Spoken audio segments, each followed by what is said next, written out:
Abra a tua Bíblia em Mateus capítulo 14. Há um texto que eu quero repartir alguns princípios, algumas lições aqui, tirar algumas lições de Mateus capítulo 14, naquele episódio muito conhecido em que Jesus anda sobre o mar e Pedro ousadamente desafia Jesus, para que ele também ande sobre o mar. E tem algumas lições aqui neste texto que eu pretendo extrair e repartir com você na esperança de que fortaleça você, abençoe você, oriente você e te dê uma experiência com o Senhor e com a sua palavra um pouco mais hoje. Pode projetar o primeiro slide. O tema da nossa mensagem é nas tempestades. Foi a experiência dos discípulos ali com Jesus. Então, eu quero chamar sua atenção aqui para o texto. Vamos ler e eu vou extrair desse texto algumas lições. Mateus capítulo 14, a partir do verso 22, o texto diz assim: Logo a seguir, compeliu Jesus os discípulos a embarcar e passar adiante dele para o outro lado, enquanto ele despedia as multidões. Porque a multiplicação dos pães acaba de acontecer aqui. Capítulo 14 é marcado por vários milagres, Capítulo 13, capítulo 14, vários milagres estão sendo registrados por Mateus aqui nesses capítulos. Então, verso 23. E despedidas as multidões, subiu ao monte, a fim de orar sozinho. Em caindo a tarde, lá estava ele só. Entretanto, o barco já estava longe, a muitos estádios da terra, talvez alguma coisa em torno de uns 6 quilômetros, estava no meio do mar da Galileia, açoitado pelas ondas, porque o vento era contrário. Na quarta vigília da noite, entre 3 e 6 horas da manhã, foi Jesus ter com eles, andando por sobre o mar. E os discípulos, ao verem-no andando sobre as águas, ficaram aterrados e exclamaram: é um fantasma! E tomados de medo, gritaram. Mas Jesus imediatamente lhes disse: tende bom ânimo, sou eu, não temais. Respondendo-lhe Pedro, disse: se és tu, Senhor, manda-me ir ter contigo por sobre as águas. E ele disse: vem. E Pedro, descendo do barco, andou por sobre as águas e foi ter com Jesus. Reparando, porém, na força do vento, teve medo. E começando a submergir, gritou: salva-me, Senhor! E prontamente Jesus, estendendo a mão, tomou-o e lhe disse: homem de pequena fé, por que duvidaste? Subindo ambos para o barco, cessou o vento. E os que estavam no barco o adoraram, dizendo: verdadeiramente és filho de Deus.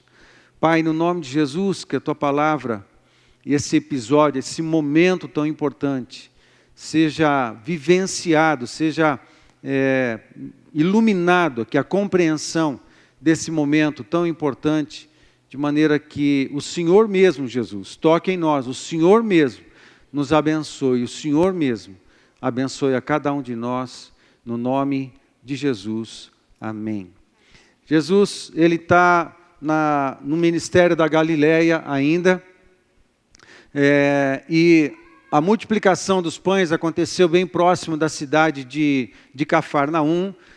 Tudo que aconteceu aqui, aconteceu entre Nazaré, nos capítulos 13 e 14, aconteceu entre Nazaré e Cafarnaum, e algumas regiões bem próximas que tinha deserto também, embora próximo do mar Galileia, mas tinham regiões que eram desérticas ali, por causa das pedras e tal, não tinha vilarejos, então tinha deserto também ali próximo. E tudo está acontecendo nessas imediações, tudo no norte da Galileia, E Jesus sai de um milagre junto com os discípulos, multiplicação dos pães, um garoto ofereceu o seu lanche, o seu almoço para Jesus, e Jesus transforma num banquete para entre 15 e 20 mil pessoas, um pouco antes disso. Muita gente mesmo, metade de uma Cornélio Procópio, talvez estivesse reunido ali, onde eles estavam, bem próximo do Mar da Galileia, no lugar onde aconteceu a primeira multiplicação dos pães. Aconteceram 2 multiplicações, né?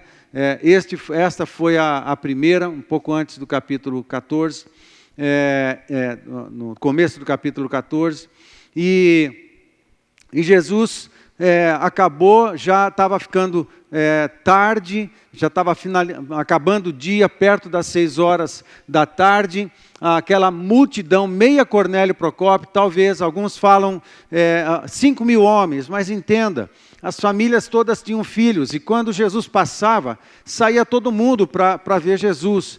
Então, muita gente casada, talvez nem todos fossem casados, eram solteiros, mas estavam lá.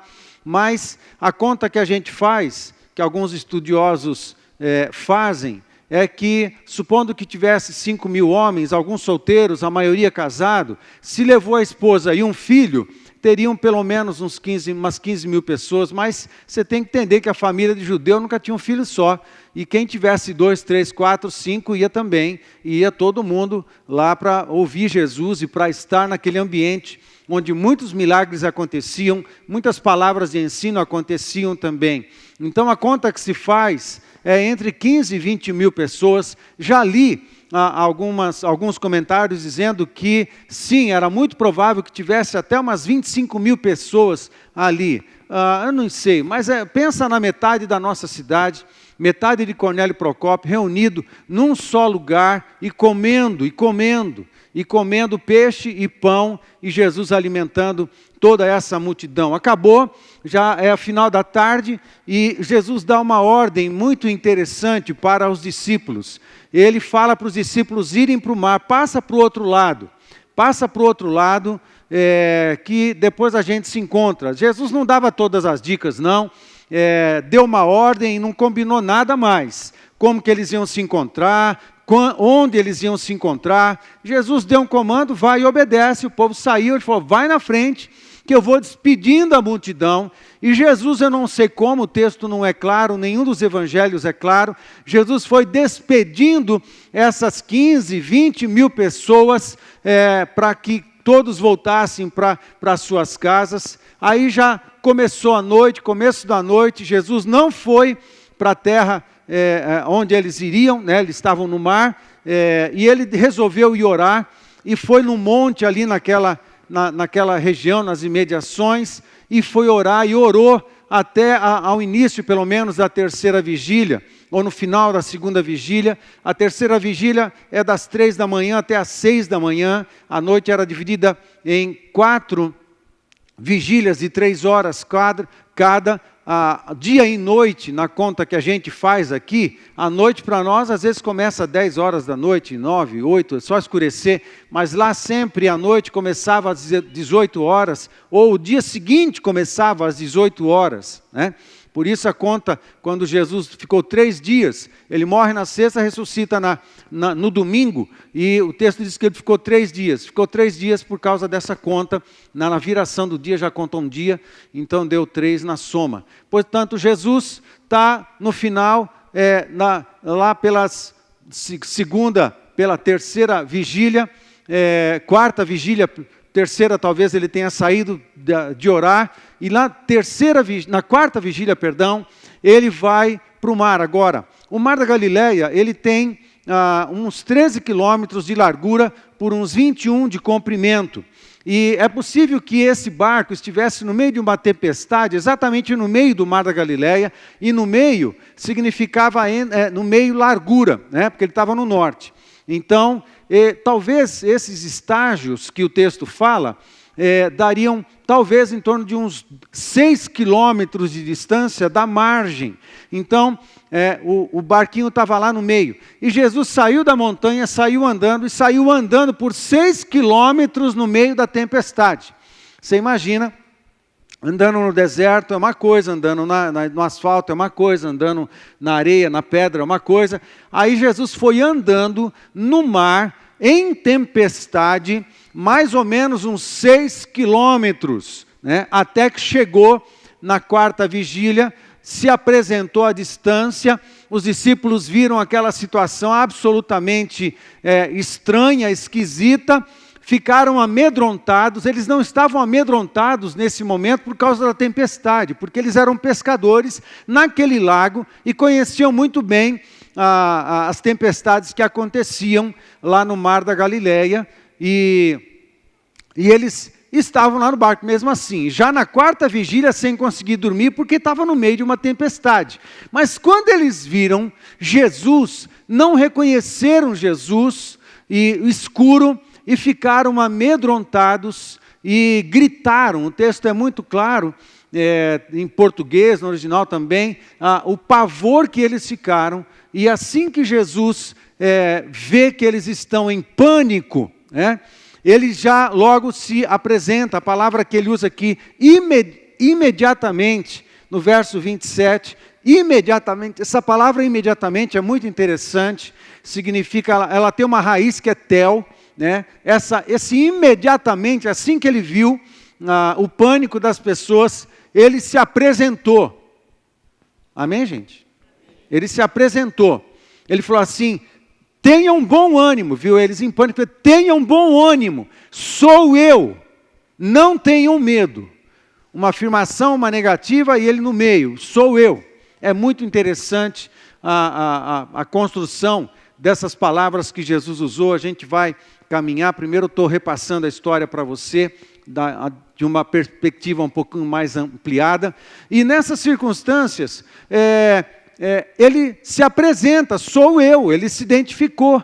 E Pedro, engraçadinho, sempre tem um engraçadinho em todo time, né? Em toda a equipe, né? Sempre tem um engraçadinho. Pedro está lá e ele fala assim: se és tu mesmo, manda que eu vá ter contigo andando sobre o mar. Mas é muito estranha essa pergunta, porque se ele tinha dúvida que era Jesus, como é que ele faz uma pergunta dessa? E se não fosse? Fala assim, então vem, ele vai e afunda, né? Ele tinha que ter alguma certeza, ele não tinha certeza. Ó como Pedro é afoito e parece a gente, às vezes, faz pergunta que não tem nada a ver, né? Quer mostrar que é proativo, mas ao mesmo tempo incoerente em algumas coisas. Mas esse era Pedro, né? E parece que não é diferente. Eu não estou falando mal de Pedro, eu estou dizendo que a gente pode se identificar com ele. Muitas vezes a gente se identifica com ele. A gente quer tomar a decisão certa, mas toma errada, né? E assim era Pedro. E ele vai, e até que tomou a decisão certa nesse caso, muito embora a sua afirmação, a sua pergunta e o seu desafio, né, tenha sido muito estranho, né? Não havia muita lógica na construção desse desafio que ele fez para Jesus. Mas Jesus entrou na brincadeira, né? Parece que tudo estava sendo formado para, de fato, fazer um momento de escola ali com eles, porque nas tempestades existe uma função pedagógica. Uma vez eu fiz uma mensagem aqui falando sobre a função pedagógica dos desertos, né? Porque toda luta tem também uma função pedagógica, é uma oportunidade da gente aprender, da gente crescer. Os desertos são oportunidades de crescimento, de aprendizado. As lutas, os vales, todas as situações, em todas as tempestades da vida, nós temos uma grande oportunidade de aprendermos, de crescer. A questão é quando a tempestade é dentro de nós. E isso aconteceu com Pedro e com os discípulos. Não havia tempestade só fora do coração, havia uma tempestade dentro. Mas eu digo para vocês, as tempestades que nos geram maior perigo não são as tempestades que acontecem fora de nós, são as tempestades que acontecem dentro de nós. As turbulências, as ventanias que acontecem dentro do nosso coração. Enquanto ela está só do lado de fora, tudo bem. O problema é quando a luta, a intempérie, a tempestade, o vendaval, ela está acontecendo dentro do nosso coração. É um momento de perigo aí. Quando a tempestade passou do lado de fora para o lado de dentro e foi permitido. Até Jesus chegar, parece que não estava tendo muito problema. Eles estavam lidando bem com a tempestade que estava do lado de fora. Mas alguma coisa provocou eles para que revelassem o interior, principalmente de Pedro, revelassem o interior de Pedro para mostrar as tempestades que aconteciam dentro do coração. Sabe que às vezes Jesus permite algumas tempestades, eu até acredito, embora o texto não seja explícito e totalmente claro, eu até acredito que Jesus montou essa situação toda, porque mandou os discípulos, vai na frente, pega o barco, vai lá para o outro lado que eu vou orar e tal. E depois Jesus aparece andando no meio da tempestade e aproveita e faz uma baita escola com todos os discípulos. E revelando o coração deles, até as dúvidas que eles tinham a respeito da identidade de Jesus, as dúvidas que eles tinham a respeito do poder de Jesus, as dúvidas que eles tinham a respeito do Mestre, a respeito da própria pessoa, o quanto eles confiavam, o quanto eles tinham fé, quanto Pedro tinha fé. E são lições que ele aproveitou para aprender em tudo isso. Muito bem, acontece uma grande experiência ali, que Pedro começa a afundar, e ele clama novamente, teve medo, novamente teve medo. Segunda vez que aparece nesse texto, medo. O medo no nosso coração, de fato, é um grande inimigo. Um grande inimigo, medo de fazer as coisas, medo de tomar decisões, medo de encarar desafios, medo de resolver problemas. Tem gente que sofre com o espírito da procrastinação e tem medo de resolver problemas, medo de tomar uma decisão que resolva a questão, prefere fugir do que resolver. Estão comigo? Muitas vezes nós somos tentados a isso. Ao invés da gente encarar a situação, ao invés da gente encarar as pessoas, encarar os problemas, encarar a dificuldade, encarar o mau humor do síndico, encarar o mau humor do vizinho chato, encarar o mau humor da família, encarar o mau humor do chefe, encarar o mau humor das pessoas, encarar as pessoas, nos nossos credores, se manifestar, prestar conta, dar relatório, falar com as pessoas. Ao invés da gente resolver os problemas, às vezes a gente prefere fugir, pensando que é uma solução, mas não é solução. Então, é os medos dentro de nós. Medo de ser duro com o filho. Hoje, as coisas estão esquisitas, né?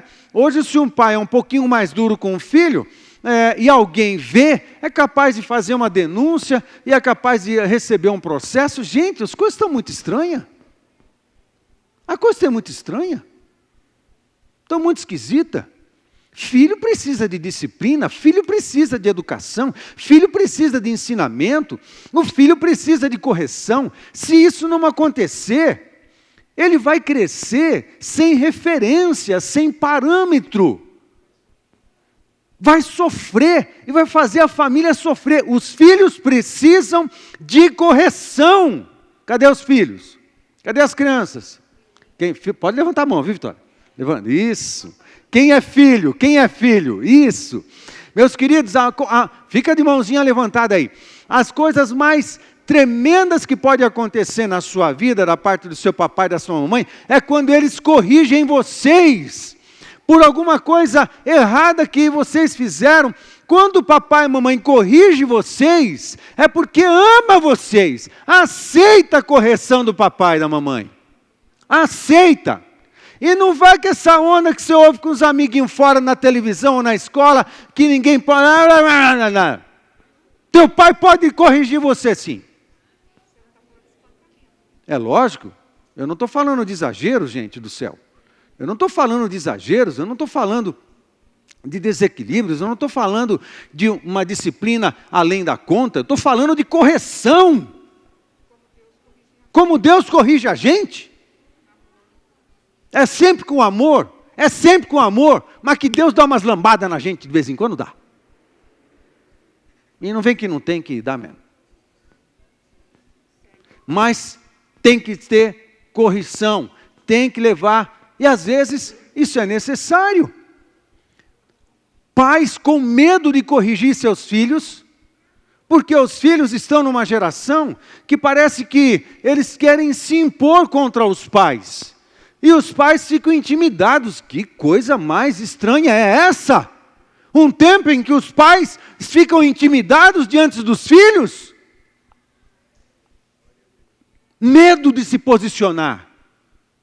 Medos. Não vou assumir a minha responsabilidade, não vou fazer. Mas tem que dizer não. Na hora de brigar, de discutir, de ensinar, tem que ser eu. Aí às vezes o pai e a mãe fogem. Medos. Medo de cumprir o seu papel, medo de ser firme, medo de ser fiel, medo de ser correto, medo de pagar preço para defender a verdade, para defender os juízos do Senhor, para defender valores que nós sabemos que são corretos. Dá trabalho corrigir, dá trabalho ensinar, dá trabalho fazer um discípulo. Mas eu tenho medo de não dar certo e não faz nada. Medos. É a única coisa que está acontecendo aqui, medo. Quando vem Jesus, medo. E quando Pedro começa a afundar, medo. É um dos nossos grandes gigantes interiores. É um dos grandes monstros que tem dentro de nós. É um dos grandes inimigos que nós temos. Medo de tomar decisão. Medo de fazer o que a gente tem que fazer. Agora é lógico, não significa que você está diante de uma necessidade que você tem que ser duro, você tem que ser grosseiro, tem que ser mal educado, tem que ser indelicado. A gente não está falando disso. Eu estou falando da gente se posicionar, da gente fazer o que a gente tem que fazer. E pronto, medos. Era o problema de Pedro, provavelmente dos demais discípulos também. Mas aí, diante de uma segunda situação de medo, Pedro clama: me socorre, salva-me. Aí ele inclui uma palavra que não estava lá no começo. Me salva. E Jesus, a mesma palavrinha, assim, prontamente, que está no verso 31, embora lá no 27 aparece imediatamente, e no 31, prontamente, é a mesma palavra. No original é a mesma palavra, a mesma prontidão, a mesma situação, a mesma disponibilidade de Jesus. Qual é o problema? Qual é o tipo de medo? Qual é a situação? Qual é a necessidade? Eu estou aqui. Pode gritar que eu estou aqui. E ele estava. Só que aí Jesus faz mais alguma coisa. No começo ele só falou, mas agora ele fez mais. Ele respondeu, ele estendeu a mão. Aí porque Pedro pegou na mão dele, também tem isso. Ele não pulou na água. Ele estendeu a mão. Jesus faz sempre isso com a gente. Ele estende a mão. Nós temos que dar uma resposta para ele, se eu quero. Aí, ele estendeu a mão, Jesus trouxe Pedro de novo, e depois subiu juntamente com ele no barco, e só depois que eles chegaram, Jesus subiu no barco, a tempestade passa. Interessante.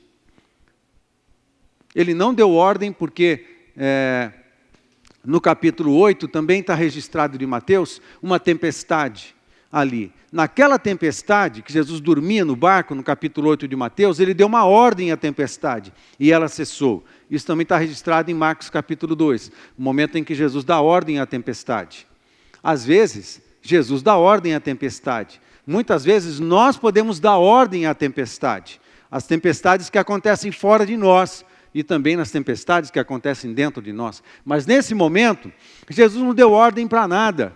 Ele está usando tudo como um efeito pedagógico, um propósito pedagógico. Ele sobe no barco, não fala nada com a tempestade e ela passa automaticamente. Jesus entrou no barco, a tempestade cessa. Jesus entrou no barco, a tempestade cessa. Jesus entrou no barco, a tempestade cessa. Jesus entrou no barco do casamento, a tempestade cessa. Jesus entrou no barco do namoro, a tempestade cessa. Jesus entrou no barco das finanças, a tempestade cessa. Jesus entrou no barco da empresa, a tempestade cessa. Jesus entrou no barco dos seus projetos profissionais, a tempestade cessa. Jesus entrou no barco do ministério, a tempestade cessa. Jesus entrou no barco da comunidade, a tempestade cessa. Jesus entrou no barco da célula, a tempestade cessa. Jesus entrou no barco, a tempestade cessa. Amém? Jesus tem que estar no barco. As coisas fora podem estar aparentemente numa grande confusão, mas deixa que Jesus apareça, sou eu. Tranquilão, fica tranquilão aí, que eu estou chegando. E eu fiz algumas perguntas para esse texto, para esses textos, e eu quero responder essas perguntas para você. Levando em conta essa versão ampliada do texto, vai para outra frase. Deixa eu primeiro falar disso aí. Jesus não se importa com as tempestades. Jesus passa pelas tempestades andando calmamente. Amado, o que está acontecendo fora de você, é só fora de você. O que o mundo está passando, o que as cidades estão passando, os problemas são as tempestades, as que são fora. Jesus passeia pelas tempestades. Há muita luta, muito conflito que é fora de você. Jesus passeia pelas tempestades. Não tem nada grande demais para Jesus. Nem pequeno demais que Jesus não se importe, não se interesse. Um pensamento, uma necessidade, uma dor da alma, uma dor do coração, um projeto, um pensamento de férias, uma ideia de comprar uma roupa, de comprar um tênis, de comprar um carro, uma casa, de comprar uma escola. Não há pensamento grande ou pequeno demais que a gente não possa sujeitar a Jesus. Tudo. Jesus, qual é está soprando essa palavra tempestade, é a mesma para vento. Vento forte poderosamente perigoso. É isso. Vento para lá. Ideias, palavras, confusões, possibilidades. Pode ser essas tempestades. Jesus passeia, entenda, Jesus passeia calmamente por qualquer tempestade. O problema não é o problema. Ter problema não é um problema.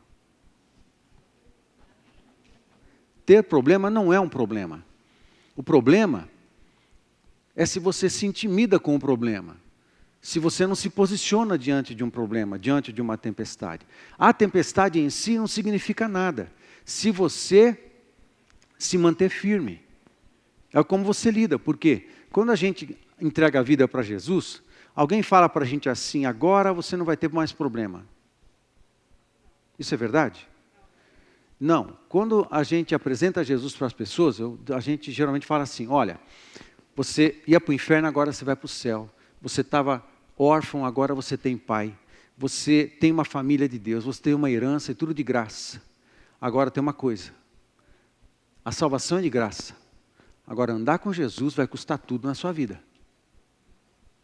Ah, mas eu não quero perder nada. Escolhe, meu filho, porque andar com Jesus implica em muitas perdas. Andar com Jesus implica em muitas perdas. Você vai ter que abrir mão de um monte de coisa na sua vida para andar com Jesus. É assim que funciona. Ah, mas e daí? Bom, agora vou te dizer uma coisa, você tem inimigo novo. Porque enquanto você não conhecia Jesus, o diabo nem dava bola para você, mas agora ele vai querer matar você. Ele vai querer criar problema na sua vida. Pô, mas ainda tem isso. Mas lembra, você era pecador, agora você é um santo. Você tinha destino do inferno e agora você é um filho de Deus. Mas tem uma vantagem, é que agora o céu está a teu favor. Os anjos estão a teu favor.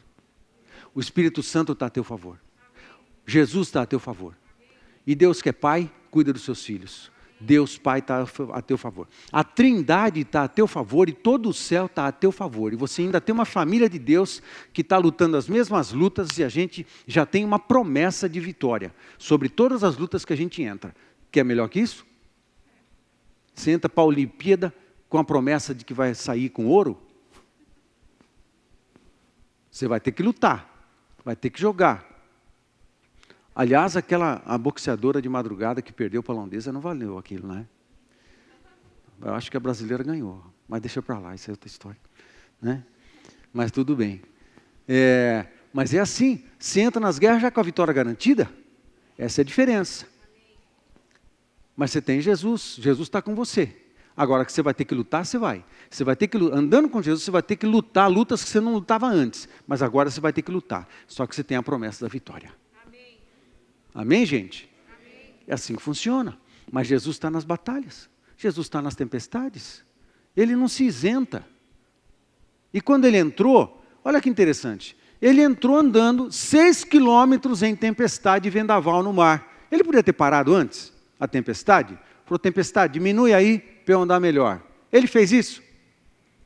Não! Ele não está nem aí. Ele entrou na tempestade. Ele passou pela tempestade. Ele não diminuiu a tempestade. Ele andou por ela. E quando chegou perto dos discípulos, ele podia ter melhorado ali? Podia, mas ele fez? Não! Você sabe de uma coisa? Às vezes tem umas tempestades que é Jesus que manda, que cria para a gente. Jesus é que cria umas tempestades, aí, umas lutas na nossa vida, para fazer disso uma grande escola. Por isso, o problema não é o problema. O problema não é a tempestade. É como você vai lidar com aquilo. Como você vai resolver? Qual é a tua postura diante de um desafio, diante de uma luta e de uma dificuldade? Essa é a questão. É isso que Jesus está treinando a gente. Agora, dá para treinar judô sem lutar judô? Dá para treinar vôlei sem jogar vôlei? Dá, Tico? Dá para lutar Muay Thai sem lutar Muay Thai? Dá para lutar karatê sem lutar karatê? Dá para aprender sobre culinária sem trabalhar na cozinha? Não dá. Dá para aprender tricô sem fazer tricô? Dá, Juninho? Não, né? Não dá. Deixa para lá. Podia ter perguntado para... Deixa, não. Não dá, você tem que estar na situação. Dá para aprender a lidar com as guerras da vida e as tempestades da vida sem que você passe por elas? Não. Então o problema não é o problema. Diante de uma tempestade, você tem uma decisão. Eu vou encarar mesmo com medo ou eu vou fugir? Se você fugir, você vai fugir em tudo na sua vida. Agora, se você disser, eu não quero, é desconfortável, eu estou com medo, mas eu vou para as cabeças. Aí você vai e resolve. Você vai crescer, você vai amadurecer, você vai criar músculo emocional, vai criar músculo espiritual, vai criar músculo pessoal, seu temperamento, seu caráter. Você vai criar músculo no caráter. E vai ver Deus agir, porque Deus entra nas guerras, você nunca está sozinho. Deus entra nas batalhas junto, isso é muito legal. Jesus não se incomoda com as tempestades, ele anda por elas. E se a gente está junto com Jesus, e Ele está junto com a gente, pô, legal. Aí, uma pergunta que eu faço. O que afundou Pedro? Foi a tempestade? Não, não foi a tempestade. O que foi então? 4 coisas estavam fazendo Pedro naufragar. Preste atenção, 4 coisas. Não foi a tempestade, não foi o maremoto, não foi o vendaval. 4 coisas. Primeiro, ele desfocou de Jesus. Isso fez Pedro naufragar, começar o naufrágio. O texto é muito interessante, muito claro, né? Quando ele disse, no verso 30, reparando, porém, na força do vento. Enquanto ele estava focando em Jesus, estava tudo certo. Mas quando ele desvia o foco de Jesus e olha a tempestade, ele passa a reparar no problema e não na solução, naquele que está com você e que vai te dar toda a força necessária para vencer. Você se desfocar de Jesus, começa a afundar. Na tua vida pessoal, se desfocar de Jesus, começa a afundar. Se no teu namoro desfocar de Jesus, começa a afundar.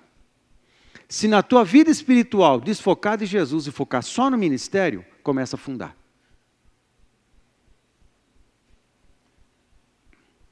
Se na tua vida você focar só nos problemas e só nas necessidades, você vai afundar.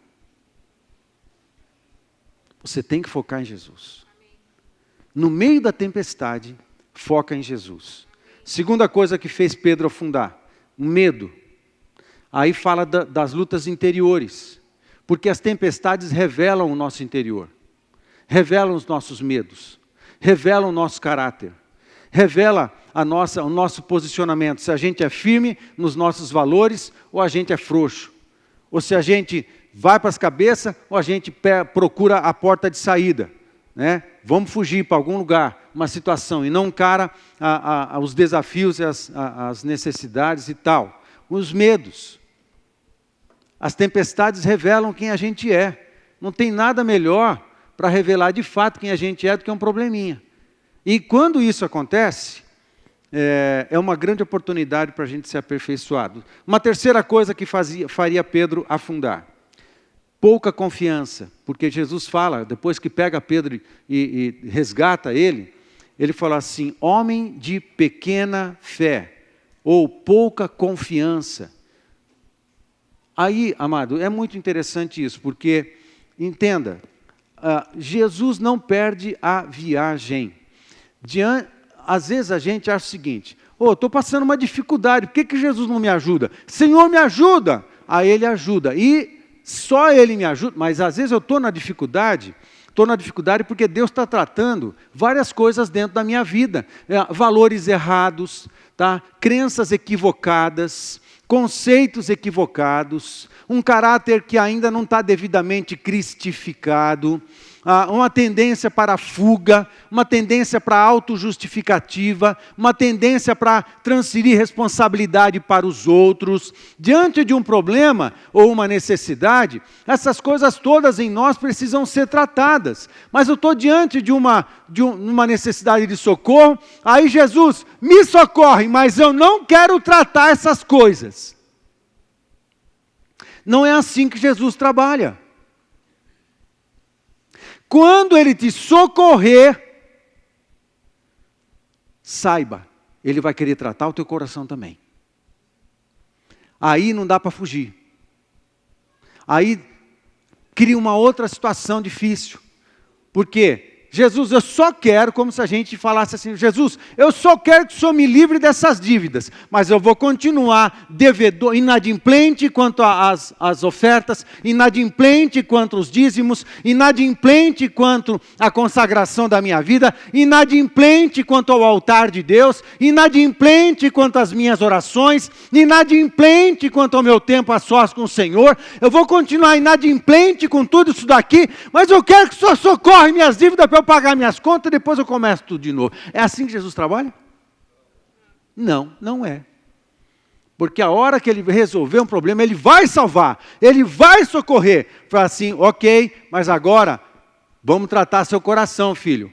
Vamos revelar aí o que está acontecendo. Porque você precisa crescer, você precisa virar homem, você precisa virar mulher, você precisa amadurecer em todas as áreas. É assim que funciona. Amém?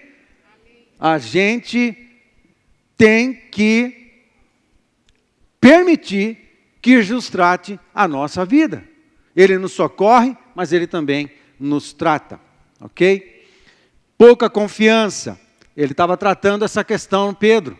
Pouca confiança. Ainda uma quarta coisa faria Pedro naufragar, ou afundar, ou se afogar. A dúvida, porque ele fala assim, homem de pequena fé, por que duvidaste? Porque são duas coisas diferentes, né?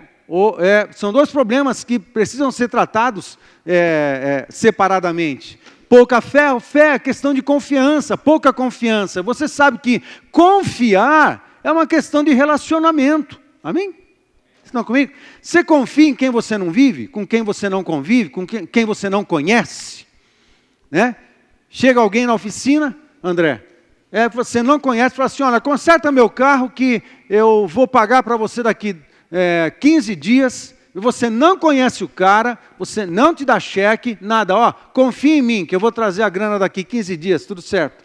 É assim que você faz? Claro que não, por quê? Você não conhece. Agora, se for o Eliel, fala assim, ô André, conserta meu carro aí que daqui 15 minutos eu pago. Você faz, porque o Eliel você conhece, certo? Portanto, confiança é uma questão de conhecimento, de relacionamento. O quanto nós confiamos em Jesus? A pergunta pode ser outra. O quanto você conhece de Jesus? Pode ser outra ainda. O quanto você se relaciona com Jesus? Pode ser outra ainda. Quanto tempo você passa com Jesus por dia?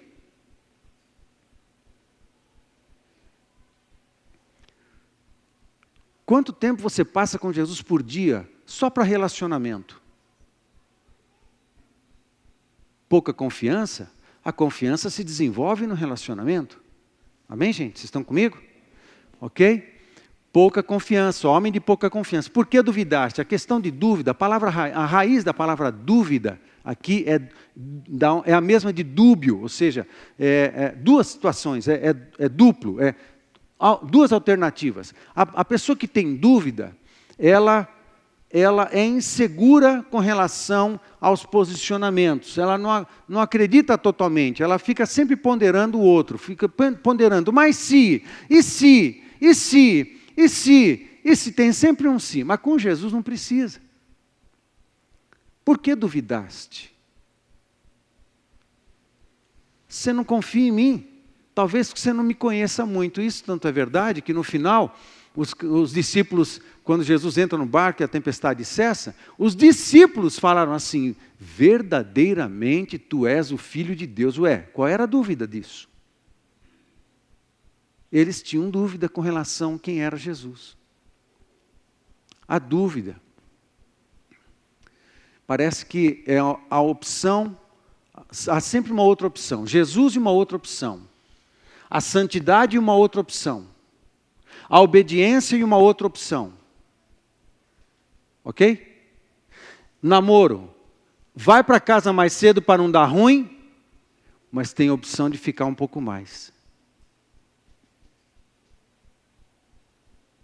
Capite? Amém? Está passando os canais na televisão. Passa um canal impróprio, tem a opção, opa, vamos tirar daqui, porque não vai fazer bem para o nosso coração, para a nossa alma, para a nossa espiritualidade, mas tem a opção de ficar 1, 2, 3 segundos, 4, 5 segundos a mais. Você tem uma opção. Você tem a opção de ser fiel no dízimo, reconhecer que tudo vem de Deus, mas você tem a opção de comprar um tênis novo, com dinheiro que é de Deus. Funciona? Funciona isso? Usar dinheiro dos outros? Ei, meu pai já me ensinou, desde criança, você nunca, o que é dos outros você cuida de maneira dobrada. Cuida melhor do que não é teu. E o que não é teu você não pega, não põe a mão. E tem gente que não dizima, mas porque precisava de uma camisa naquele mês. Aí em Mateus capítulo 6, Jesus fala assim, busca primeiro o reino de Deus, e as demais coisas serão acrescentadas. O que são as demais coisas? Não é carro novo nem fazenda, não, é roupa e comida. E também já ouvi alguns falar assim, que todas as demais coisas vos serão acrescentadas. Mentira, o texto não diz isso. O texto diz, e estas demais coisas, roupa e comida, só. Não está falando de mais nada além disso. Roupa e comida, o que é básico.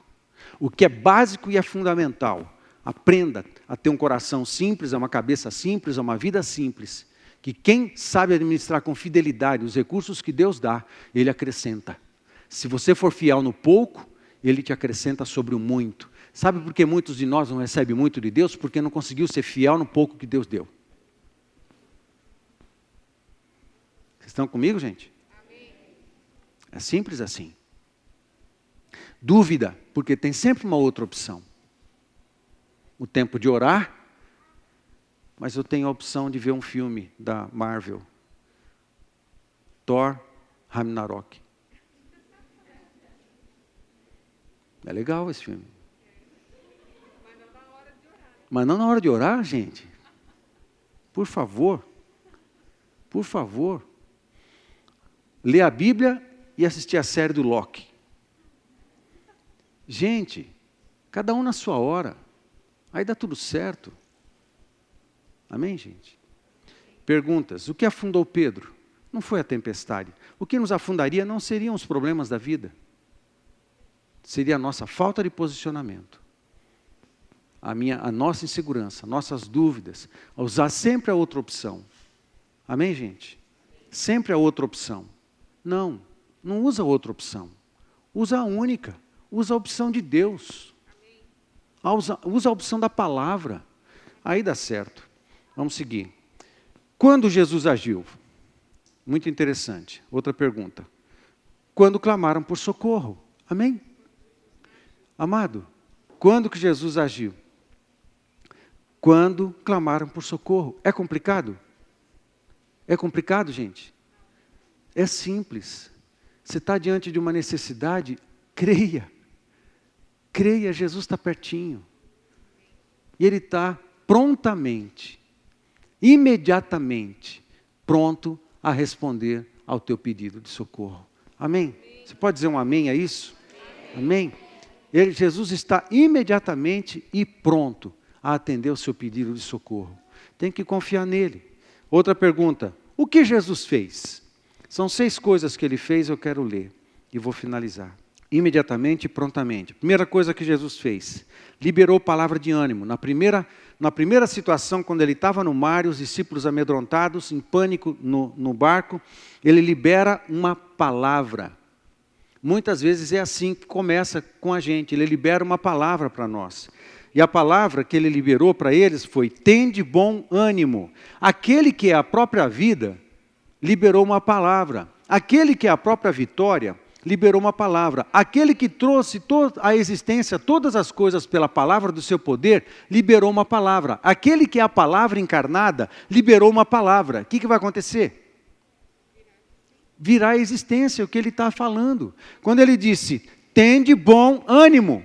Ele não está fazendo uma pergunta, nem fazendo uma recomendação. Ele está fazendo uma declaração, tende bom ânimo. O que vai acontecer? O ânimo vai entrar nos corações dos discípulos. Tende bom ânimo, sou eu. Olha isso, amado, isso é lindo. Isso é lindo.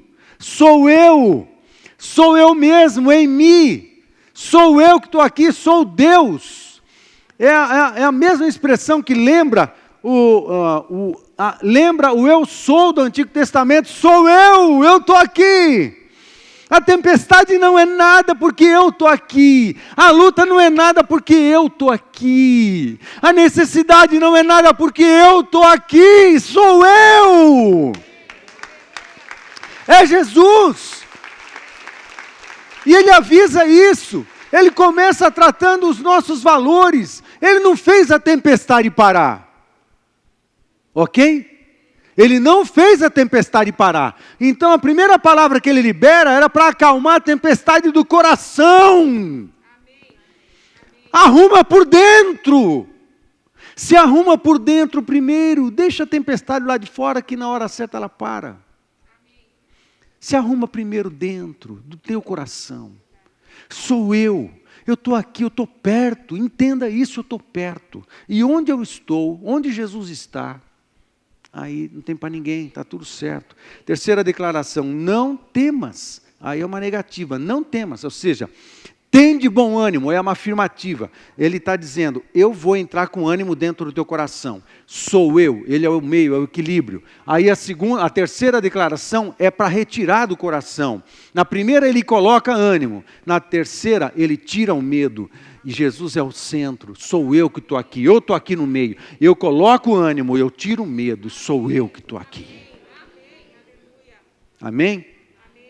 Mas Ele ainda não está lidando com a tempestade, Ele só está lidando com o coração das pessoas. Segunda resposta, segunda coisa que Jesus fez, estende a mão. Ele não foi e agarrou Pedro, Ele não agarrou Pedro, Jesus não faz isso. Ele sempre estende a mão. Para nós, discípulos, um dia nós pegamos nas mãos de Jesus, porque aceitamos o seu evangelho. Mas na relação com Ele, Ele continua fazendo isso. Ele sempre estende a mão. Ele sempre espera uma resposta da gente. Ele esperou uma resposta de Pedro. Gente, isso é uma prática. Com Deus é assim que funciona. Ele estende a mão. Olha, eu posso tudo. Eu te livro, eu te abençoo, eu te resgato, eu te salvo. Mas tem a sua parte. Estende a mão. E quando você decidir, eu vou estender a mão, Jesus, e pegar, você está abrindo mão de um monte de coisa. Você está abrindo mão da sua autossuficiência, está abrindo mão das suas crenças erradas, você está abrindo mão de alguma coisa. A hora que eu pegar na mão de Jesus, para Ele me resgatar, eu vou ter que sentar no banquinho da escola e vou ter que ouvir depois, você tinha pouca confiança.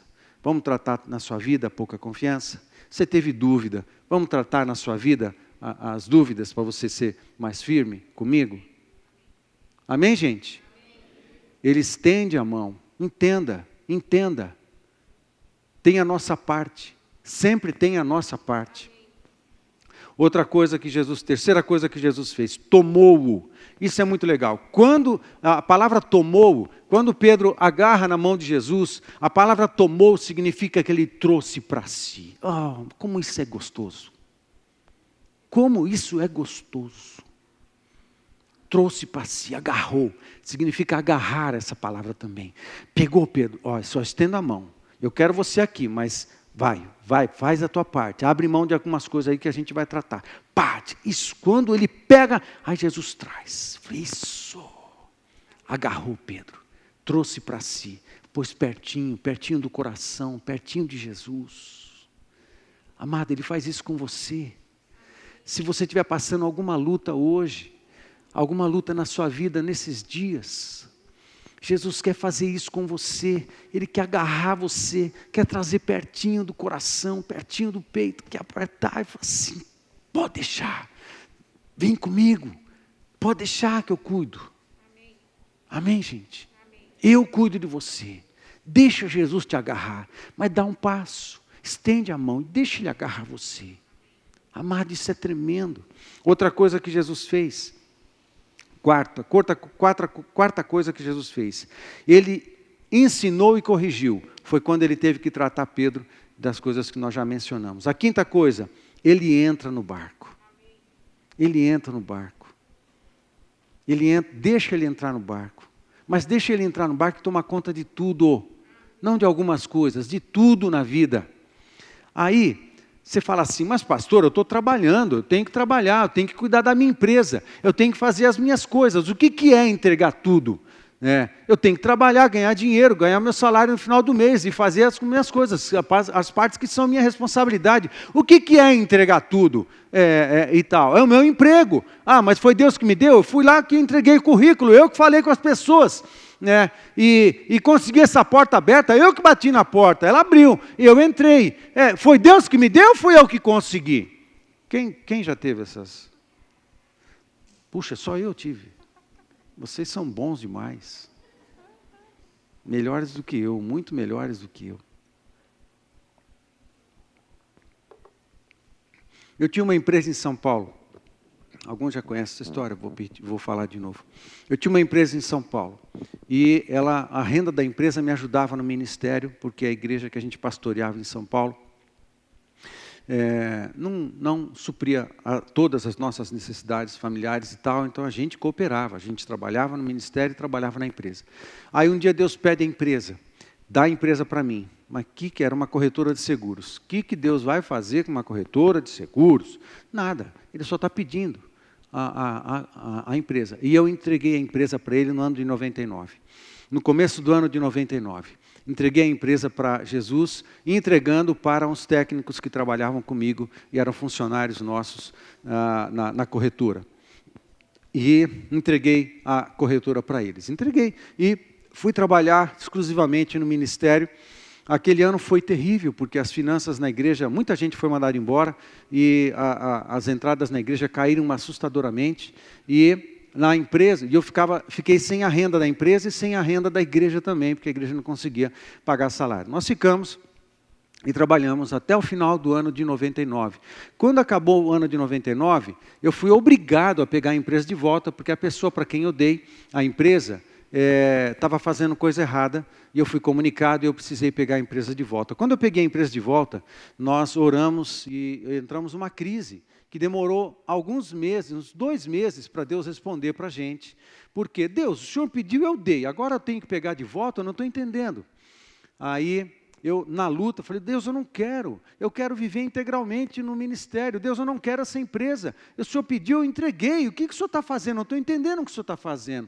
Até que, 2 meses depois, fiz muitas perguntas a Deus e Deus me respondeu algumas coisas. Dentre as coisas que Deus nos respondeu, algumas são as seguintes, as respostas que Ele deu. Primeiro, falei, Paulo, eu não tenho que fazer com uma corretora. Eu não preciso de uma corretora. Essa corretora é sua. Agora, você precisa entender que ela é minha, porque tudo que é teu é meu, você é meu, e tudo que você tem na sua mão, seja você conquistou, trabalhou, que pareça que você, mas sou eu que estou nessa tua história, eu estou na sua história, eu sou teu provedor, eu é que libero do céu as coisas sobre a tua vida, quer você vá vender ou vá trabalhar, sou eu que libero, sou eu que abro portas, sou eu que fecho portas, você tem que entender isso, Paulo, que tudo é meu. Eu falei, ok, pai. Tudo é do Senhor. Agora, dá para o senhor ficar com essa corretora? Porque eu não quero. Aí ele me falou uma outra coisa. Eu falei, Paulo, entenda o seguinte, eu dei isso para você, você ainda ganha dinheiro trabalhando nessa empresa, e você precisa entender que você está entendendo errado o sacerdócio. Eu coloquei isso nas tuas mãos, e você precisa entender que isso é uma oportunidade do reino dos céus. Eu falei, mas pai, vender seguro, que oportunidade do reino dos céus é essa? Eu falei, exatamente, você não está entendendo ainda, você precisa ver as pessoas, olha para as pessoas. Comecei a pensar nos meus clientes, tudo gente boa, eu gostava muito, até hoje, tenho vários conhecidos, e tal. Falei assim, como é que você vê teus clientes? Como clientes. Falei, não, esse está errado, você precisa corrigir, você precisa olhar para os seus clientes como teu campo missionário. Ah, é? É. Porque aí você vai exercer o teu sacerdócio aí. Tudo é meu, Paulo, você é meu, a tua empresa é minha, os teus clientes também são meus, mas você vai trabalhar como, no teu campo, agir como missionário, no teu campo missionário. Aí eu falei, quando eu entendi isso, que tudo era de Deus e tudo pertencia a Ele, e Ele me dava pela sua graça a oportunidade de realizar algumas obras em que eu alcançava pessoas com uma mensagem do Evangelho, mudou completamente a minha vida. Eu exerço um sacerdócio de tempo integral, mesmo cuidando de uma empresa. Eu exerço o meu sacerdócio de tempo integral, porque Deus é que me colocou naquele lugar e tudo pertence a Ele. Tudo pertence a Ele e tudo vem dEle, porque Ele é a fonte de todas as coisas. Portanto, quando eu nego consagrar a Deus qualquer coisa, achando que é minha, está tudo errado. Não funciona, você ainda não entendeu. Tudo pertence a Deus, o que você tem pertence a Deus, o que você é pertence a Deus, a tua família pertence a Deus, o teu dinheiro pertence a Deus, os teus carros pertencem a Deus, a tua casa pertence a Deus, quer você entenda ou não, quer você aceite ou não, você é de Deus. Amém, gente? Tudo é dele, tudo é dele. Ele tem que estar no barco, porque ele é o capitão, ele cuida de todas as coisas. Porque ele é o dono, aí eu converso com ele diferente. O que o senhor acha disso? Aí eu me sujeito. Porque ele é o dono, eu não vou fazer coisa errada. Porque ele é o dono, eu não vou dar nota fria. Porque ele é o dono, eu não vou mentir, vender meus produtos a base de mentira. Porque senão eu sou mandado embora. Cuidado. Porque ele é o dono, eu vou honrar duplamente. Eu vou cuidar duplamente dos meus clientes. Eu vou cuidar duplamente da administração da minha empresa, porque Jesus é o dono. Amém, gente? Amém. Muda tudo. Amém. Conceitual muda tudo completamente, porque é dele. Então eu vou ter que cuidar melhor, porque é dele. Jesus fez isso. Ele corrigiu, ele entrou no barco, porque é dele, e ele fez cessar o vento. Amém. Deixa entrar Jesus, ele vai fazer cessar o vento. Amém? Muito bem. O que os discípulos fizeram depois de tudo isso? Só adoraram. Depois que nós temos experiências com Jesus, a gente tem que se render. A palavra adoração é proskunel. Pros significa prostrar-se, kunel significa beijar. Beijar prostrado. É a mulher de Lucas 7, que beija os pés de Jesus. A gente tem que se render, a gente tem que se inclinar, a gente tem que se prostrar, a gente tem que diariamente, Senhor, hoje o meu dia eu trabalhei, eu fiz um monte de coisa, mas fiz porque a força veio do Senhor, e tudo é do Senhor, e glorificado seja o teu nome. Se rende a Jesus. A cada paciente que eu atendo, a cada dia que eu finalizo, a cada um carro que eu conserto, a cada um aluno que eu ensino, a cada um remédio que eu vendo, a cada dia que eu finalizo, a cada dia que acaba, Senhor, é teu, tudo é teu, eu sou teu, meu negócio é teu, tudo é do Senhor, manda em tudo esse negócio aqui, Jesus, manda em tudo. Porque a melhor coisa que eu faço é me render ao Senhor, é adorar, é consagrar. Amém, gente? Aí tudo vai para o seu lugar. E eu finalizo aqui tudo para você. O resumo aqui é simples. 4 4 verdades que eu chamo a sua atenção e fica de pé, vamos finalizar de pé e a gente vai orar. Primeiro, permaneça com o foco em Jesus. Amém, gente? Segundo, vamos repetir junto isso? Vamos repetir junto? Vamos ler os 4. Primeiro, permaneça com o foco em Jesus. Segundo, clame com fé em todas as situações. Terceiro, realinhe seu coração a Jesus e a sua vontade. Quarto, adore-o sempre. Abaixa a tua cabeça, vamos orar.